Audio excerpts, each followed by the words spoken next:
सुमुहूर्तेन दक्षोऽपि स्वपत्न्यां निदधे मुदा दक्षपत्न्यास्तदा चित्ते शिवो वासदयान्विता। प्रिय दर्शकों नमस्कार, एक बार फिर से उपस्थित हूँ आप सबके सामने। आज का जो कार्यक्रम है ये ऐसे लोगों के लिए उपयोगी है जो किसी भी तरीके से फाइनेंशियल स्टेबिलिटी को समझना चाहते हैं अपनी कुंडली को जानकर। आय में स्थिरता, आर्थिक रूप से स्वतंत्रता और आजकल का समय जो आज हम जिस परिवेश में जी रहे हैं इसमें बहुत आवश्यक है। सामान्य बात है कि आपके पास आपका शुद्ध शरीर कितना बढ़िया हो, लेकिन आपके पास डिग्री भी अच्छी हो। और कई बार आती हैं, बहुत सारी कुंडलियाँ आती हैं कि पंडित जी मेरे पास इतनी सारी डिग्रियाँ हैं पर फिर भी बेरोजगार हो, आर्थिक रूप से अभी भी परेशान हो। कुछ कुंडलियाँ ऐसी आती हैं जो पहले ही अटेम्प्ट में व्यक्ति सरकारी नौकरी की तैयारी करता है या आर्थिक रूप से वो अपने आप को स्वतंत्र बना लेता है या हो जाता है। आज का जो मूल विषय है वो कुंडली में सरकारी क्षेत्रों से या फिर प्राइवेट क्षेत्रों से व्यक्ति के आर्थिक स्वतंत्रता को किस तरीके से हम कुंडली देख करके समझेंगे, इस पे ही केंद्रित होगा। बहुत सारी चीज़ें आपको इस कार्यक्रम में समझ में आएंगी, इस वजह से बीच से मत जाइएगा। कार्यक्रम को हाइप करिए, लोगों तक पहुंचाइए और साथ ही साथ प्रत्येक दिन का कार्यक्रम देखा करिए। आरंभ में मैंने जो श्लोक पढ़ा था वो शिव पुराण का है, जिसका अर्थ कार्यक्रम के अंतिम हिस्से में बताऊंगा। लाइव होता हूं मैं शनिवार को रात्रि 8:15 पे इसी चैनल पे। ये तो सभी के लिए बात हो गई। मैंने चक्र पहले से बना लिया है और आप लोगों के पास अगर आपकी कुंडली है विशेषतया लग्न और दशमांशा, तो मैं जो भी सिद्धांत बताता चलूंगा आपको उसे लग्न और दशमांशा चक्र पे घटित करना है, दशांशा चक्र पे घटित करना है। मूलतया आर्थिक रूप से स्वतंत्रता के लिए मैं इन दोनों वर्ग चार्ट का अध्ययन भी इसीलिए करता हूं। नवांश चक्र को भी देखेंगे, पर अभी आज का जो सेशन है वो टोटल लग्न और दशमांशा पे ही केंद्रित रहेगा। भाव से ही हम जान जाएंगे, भाव के संबंध बनने से, कि कुंडली आर्थिक रूप से कितनी सुदृढ़ है, सरकारी नौकरी के मामले में कुंडली में कितना बल पराक्रम मौजूद है। तो सबसे पहले आर्थिक रूप से मजबूती के लिए, क्योंकि व्यक्ति के पास एक बंधी हुई आमदनी, चाहे वो सरकारी क्षेत्र से हो चाहे वो प्राइवेट क्षेत्र से हो, वो कब आती है, तो उसमें सबसे महत्वपूर्ण ग्रह, मेरे नियमित दर्शक जान भी गए होंगे कि मैं क्या कहने वाला हूं, चंद्रमा सबसे ज्यादा महत्वपूर्ण ग्रह होते हैं आपके आमदनी को स्टेबिलिटी देने के लिए, प्रॉस्पेरिटी से युक्त आपको बनाने के लिए। अगर आपकी कुंडली में चंद्रमा शुक्ल पक्ष की अष्टमी तिथि से लेकर कृष्ण पक्ष की सप्तमी तिथि के बीच के हैं तो ये मजबूत चंद्रमा कहे जाते हैं। उसमें भी चंद्रमा लग्न, चंद्रमा द्वितीय, चंद्रमा तृतीय, चंद्रमा चतुर्थ, चंद्रमा पंचम, चंद्रमा एकादश और चंद्रमा नवम अगर इन भावों में विराजमान हैं तो ये कई बार पक्ष के बल से कमजोर होने के बावजूद भी आपके आर्थिक स्वतंत्रता के दाता हो जाते हैं। बहुत ध्यान से सुनते जाइएगा और अपनी कुंडली में इसको आजमाते जाइएगा। तो पहले मैंने चंद्रमा को बता दिया, अब ये आगे अब इसमें इनका जिक्र अब नहीं करेंगे। मतलब इसका अर्थ है कि हमने चंद्रमा को समझ लिया कि अगर चंद्रमा हमारी कुंडली में चाहे लग्न में या नौमांश में, ये चंद्रमा अगर दशमांशा में अगर इन भावों में बैठे हैं तो ये बहुत मजबूत बात होती है आर्थिक रूप से आपको सुदृढ़ करने के लिए। ये पहला, तो चंद्रमा को हमने देख लिया। देखना किस में है, लग्न और दशमांशा चक्र में। दूसरा सिद्धांत, बंधी हुई जो आमदनी होती है वो कहां से देखी जाएगी, विचार करके देखिए। जन्म कुंडली में बंधा हुआ धन, यानी कि एक वक्त पे आने के बाद आपका धन, आपका अकाउंट, आपके अकाउंट में आपका धन आ जाए। बंधी हुई आमदनी, जैसे आप प्राइवेट सेक्टर में ही अगर नौकरी कर रहे हैं तो कम से कम 30-32 तारीख को, 1 तारीख को आपका धन आपके अकाउंट में आ जाता है।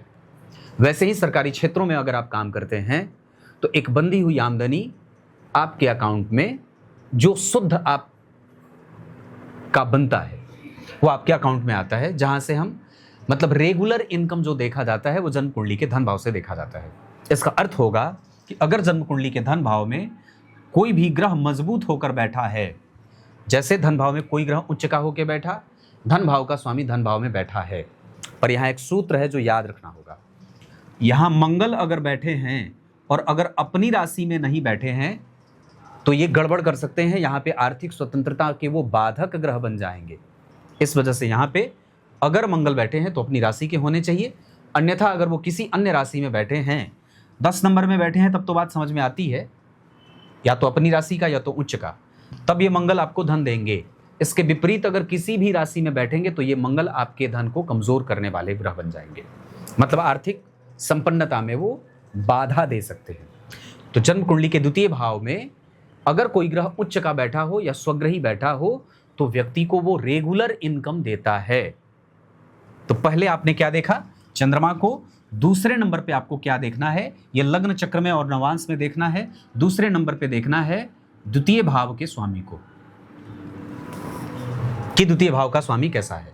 अब उसके बाद आर्थिक स्वतंत्रता के लिए या व्यक्ति को मजबूती के लिए लग्न तो देखेंगे ही, ये बहुत सामान्य बात है, मैं उसके अतिरिक्त की बात कर रहा हूं। तीसरे नंबर पे जो बात आएगी वो व्यक्ति की कुंडली के पंचम भाव की आएगी।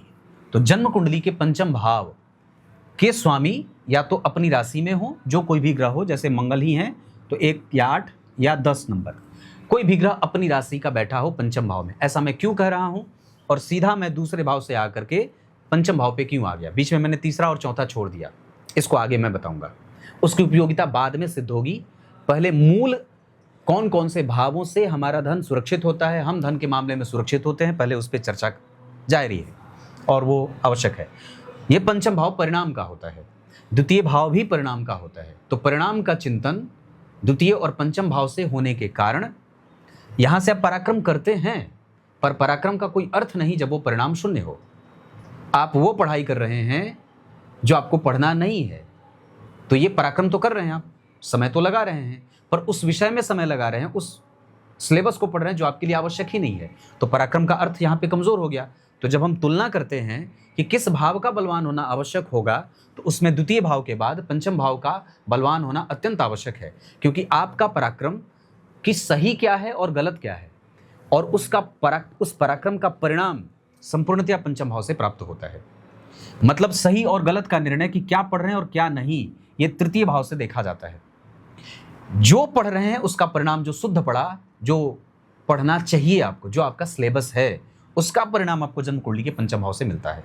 तो अगर यहाँ पंचम भाव कमजोर होगा तो आपके परिणाम में गड़बड़ी होगी और आपका परिणाम आपको देर से मिलेगा, कमजोर मिलेगा। इस पे भी एक बात है जो समझना होगा कि जन्म कुंडली के पंचम भाव में अगर गुरु या शनि जैसे मंदगामी ग्रह बैठे हों, धीरे धीरे चलने वाले ग्रह बैठे हों, तो ये परिणाम को देर देते हैं। हो सकता है कि आपका पराक्रम आपको देर से मिले, पराक्रम का परिणाम मिलेगा जरूर, क्योंकि शनि भी न्याय के कारक हैं और गुरु भी व्यक्ति के साथ न्याय करते हैं। धर्म असली उनका ये कि वो व्यक्ति के साथ धर्म करें। गुरु का धर्म है पराक्रम का परिणाम देना जातक को जो मेहनत कर रहा है। इस वजह से विलंब हो सकता है पर परिणाम जरूर मिलेगा। तो आर्थिक रूप से स्वतंत्रता जो मिली वो द्वितीय भाव के बाद पंचम भाव से मिली। ये भाव का बलवान होना बहुत आवश्यक है। मतलब द्वितीय नंबर पे, पहले नंबर पे चंद्रमा, दूसरे नंबर पे द्वितीय भाव, तीसरे नंबर पे आपने पंचम भाव को देखना है। उसके बाद यहां पंचम भाव से जब हमारी यात्रा समाप्त होती है तब हमारा ध्यान हमारे अष्टम भाव पे जाता है। अष्टम भाव पे जाता है। ये क्यों मैंने कहा, ये दिनचर्या का भाव है, ये आपका प्रतियोगिता है, इस पे भी आऊंगा पर थोड़ी देर के बाद। पर पंचम जहां से परिणाम देखा जाता है, परिणाम का सुख है, ये परिणाम का सुख, युक्ति, ज्ञान, विवेक, बुद्धि, इंटेलिजेंस, ये पंचम भाव से देखा जाता है। इसका प्रभाव कितना आपकी कुंडली में बहुत गूढ़ विषय होगा। मैं ऊपर से छिछली जानकारी नहीं दे रहा कि नौकरी का भाव ये है तो आप नौकरी भाव देख लीजिए, उसको बाद में देखेंगे। अगर वो थोड़ा कमजोर है भी और अष्टम भाव अगर बलवान है, पंचम भाव को सुख देगा, द्वितीय भाव को बलवान बनाएगा और आपके रिसर्च और आपके कंसंट्रेशन को मजबूत करेगा। इस वजह से जन्म कुंडली के अष्टम भाव का बलवान होना नौकरी में या बंधी हुई आमदनी के लिए बड़ा आवश्यक होता है। अगर जन्म कुंडली के अष्टम भाव में कोई भी ग्रह बैठेगा तो वो द्वितीय भाव पे दृष्टि डालेगा, जो आपके कंसंट्रेशन को मजबूत भी कर सकता है। पर बात यह है कि यहाँ पे बैठा ग्रह बलवान होना चाहिए। या तो यहां बैठा ग्रह स्वग्रही हो, अपनी राशि का हो, तब जाकर के वो कुछ अच्छा परिणाम देता हुआ नजर आएगा। अगर अष्टम भाव में कोई ग्रह कमजोर होगा तो आपके फाइनेंशियल स्टेबिलिटी को कमजोर कर सकता है, आपके परिणाम के सुखों से आपको वंचित कर सकता है। इस वजह से मैंने यहाँ पे छठे भाव से ज्यादा तृतीय भाव से ज्यादा छठे भाव को और यहाँ पे छठवें भाव से ज्यादा अष्टम भाव को मैंने बलवान महसूस कराया है। कारण है कि जब तक आपका कंसंट्रेशन मजबूत नहीं होगा आप पढ़ नहीं पाएंगे। आप चाहे कितने ही बढ़िया पढ़ने वाले हों, लगातार आप नहीं पढ़ रहे हैं तो कई बार आपका पराक्रम आपको परिणाम से दूर लेके जाएगा।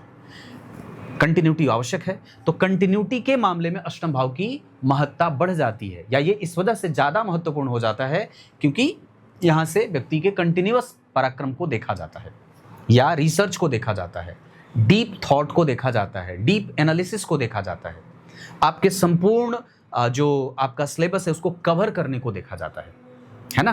तो इस हिसाब से जन्म कुंडली के अष्टम भाव का बलवान होना सरकारी नौकरी के लिए भी अच्छा होता है। अब एक बात और है, यहाँ पे आपने देख लिया, पर किसी भी स्थिति में अगर भाग्यबल कमजोर हो तो कई बार हमारी चिंता बढ़ जाती है। मतलब अगर जन्म कुंडली का नवम भाव सुरक्षित नहीं है, बलवान नहीं है, नवम भाव में भाव का स्वामी नहीं बैठा है, अगर नवम भाव संघर्ष में है, जैसे मान लीजिए किसी की जातक की कुंडली में नवम भाव में 9 नंबर लिखा और गुरु उसकी कुंडली में छठवें भाव में चले गए, या फिर नवम भाव में 9 नंबर लिखा, गुरु उसकी कुंडली में द्वितीय भाव में या तीसरे भाव में चले गए, तो ये भाग्य की चिंता देते हैं। इस वजह से भाग्य को संघर्ष में जाते हुए देखकर उस व्यक्ति के आर्थिक स्वतंत्रता को बाधा से युक्त होते देखा जाता है।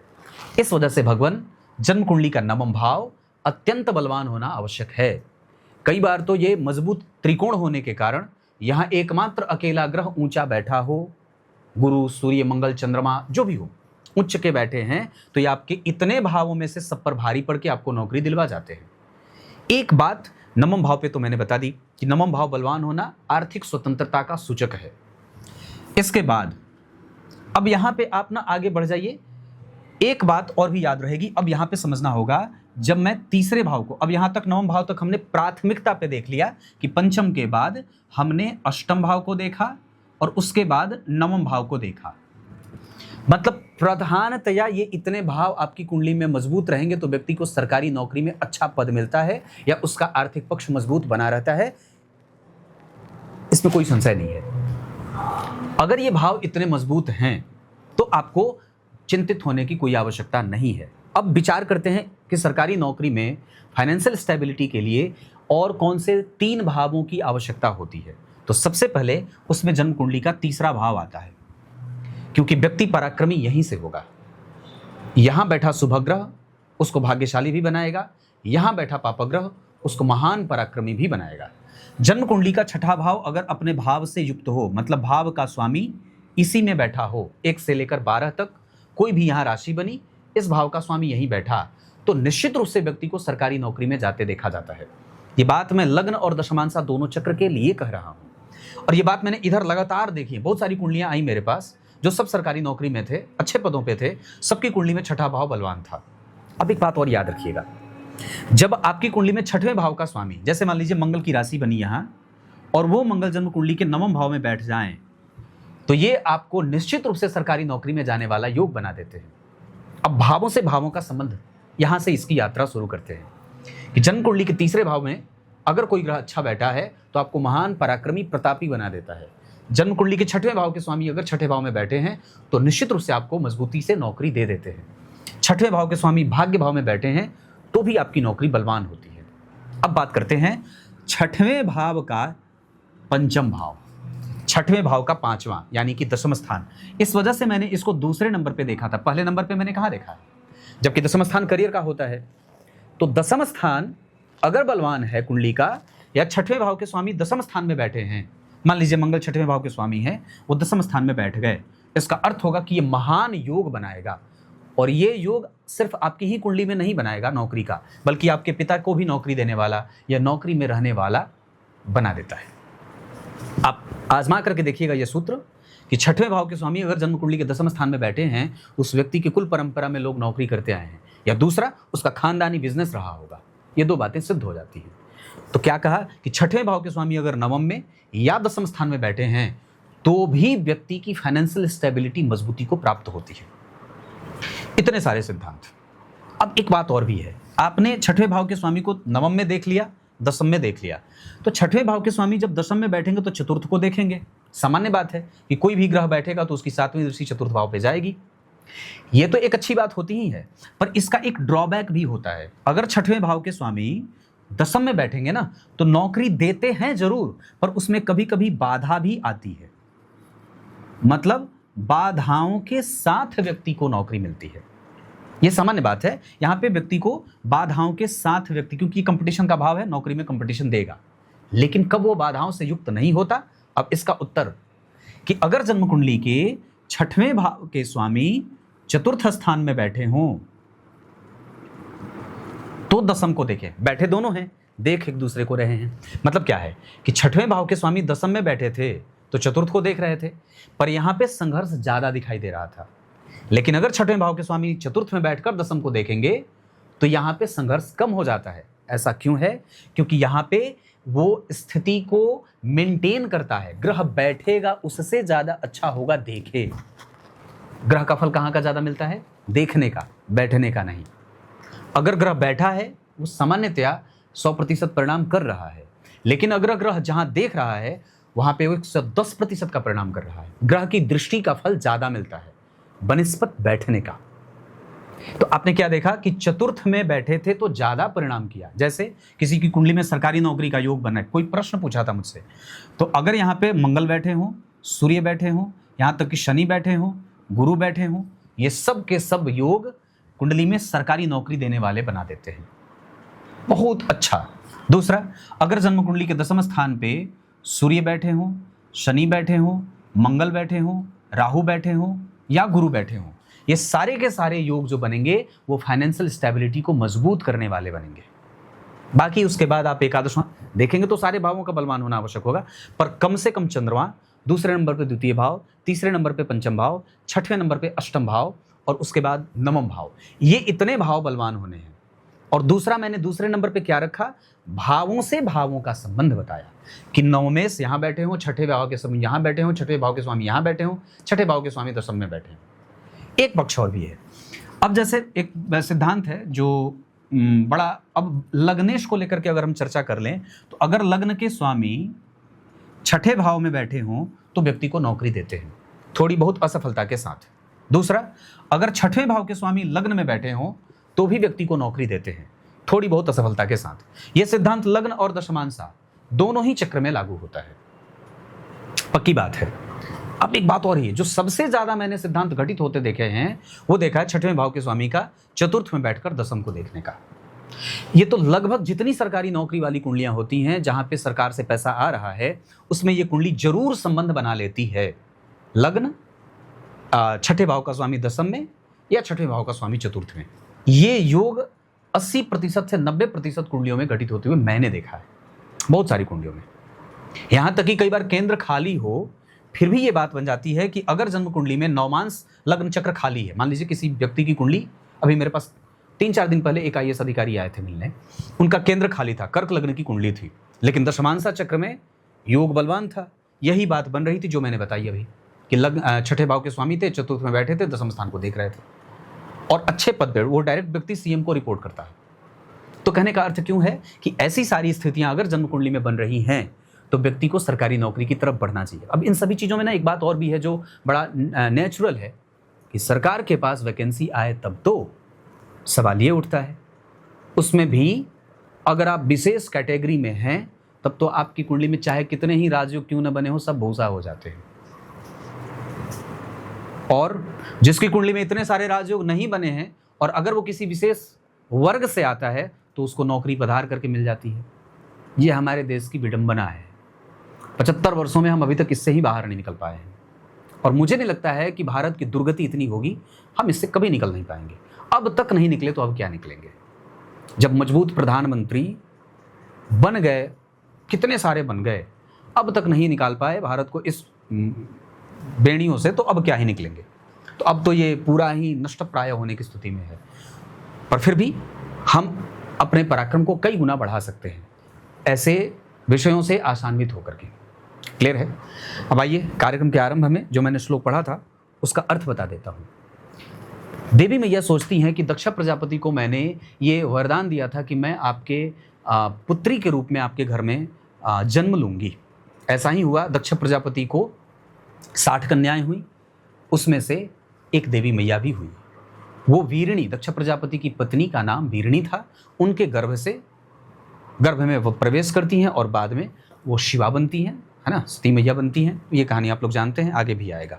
पर फिलहाल दक्ष प्रजापति को 60 कन्याएं हुई, जिसमें से 27 चंद्रमा को, कुछ धर्म को विवाही गई थी, कुछ कश्यप को, आदि आदि ऋषि मुनियों को विवाही गई थी। क्लियर है? तब तक के लिए इजाजत दीजिए। कार्यक्रम प्रत्येक दिन का देखा करिए। बहुत बहुत नमस्कार।